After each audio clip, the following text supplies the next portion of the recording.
அடுத்தவர் குணம் தெரியாமல் உதவி செய்யக்கூடாது என்பதற்கு இந்த கதை ஒரு உதாரணம். இரக்கப்பட வேண்டியது தான், தவறில்லை.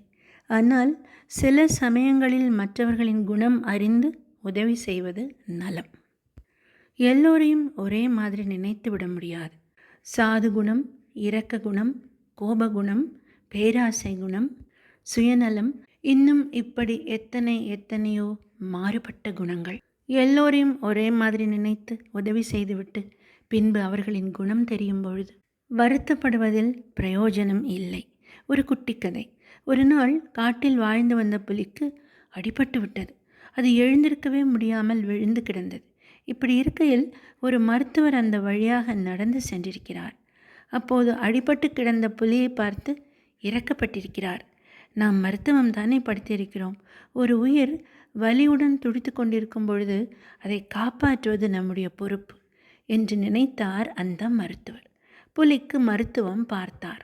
ஒரு நாள் அல்ல, 2 நாள் அல்ல, ஒரு வாரம் முழுவதும் உட்கார்ந்து அந்த புலிக்கு கட்டு போட்டு மருந்து தந்து அதை பத்திரமாக கவனித்து கொண்டார்.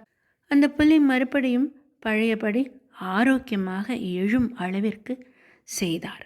அவருடைய மருத்துவமும் பலித்தது. புலியும் எழுந்தது. அந்த புலி எழுந்த அடுத்த நொடி என்ன நடந்திருக்கும்? கண் முன்னே சித்தரித்து பாருங்கள், கற்பனை செய்து பாருங்கள். ஆம், உங்களின் கற்பனை மிக சரி. மருத்துவரை அடித்து சாப்பிட்டது. இதில் ஆச்சரியப்படுவதற்கு ஒன்றும் இல்லை.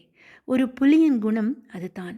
அதற்கு நல்லவர்கள் கெட்டவர்கள் என்று தெரியாது. ஆனால் மனிதர்கள் அப்படியா? மனதால் நடப்பவன் மட்டுமே மனிதன் என்று சொல்லப்படுகிறான். அவனுக்கும் நல்ல பண்பு இருக்கிறது. ஆனால் அந்த பண்பையும் சில சமயம் இழந்து விடுகிறான். மிருகத்துக்குத்தான் தெரியாது தனக்கு உதவியவர்கள் யார், உதவாதவர்கள் யார் என்று தெரியாது. மனிதர்களுக்கும் அப்படித்தானா? ஆனால் மனிதர்களிலும் சிலர் அப்படித்தான் இருக்கிறார்கள். அவர்களின் சுபாவமே அதுதான். வளர்ப்பு அப்படி என்று வைத்து கொள்ளுங்களேன். அந்த வளர்ப்பு அப்படியே பரம்பரையாக வரக்கூடாது. அது நாளடைவில் உதவி செய்யும் மனப்பான்மையை யாருக்கும் இருக்காது. ஒருவருக்கொருவர் உதவாமலே சென்று விடுவார்கள். அதனால் நீங்கள் செய்த உதவியாலேயே எழுந்துவிட்டு உங்களுக்கு எதிராகவே திரும்பி விடுவார்கள். ஒருவருக்கு உதவி செய்யும் பொழுது முன்பின் யோசித்து அவர்கள் எப்பேற்பட்டவர்கள் என்று நன்கு கணித்துவிட்டுத்தான் உதவி செய்ய வேண்டும். யாருக்கு செய்ய வேண்டும் என்பது மிகவும் முக்கியம். அந்த நபரின் குணம் அறிந்து மனம் அறிந்து உதவுவது சிறந்தது.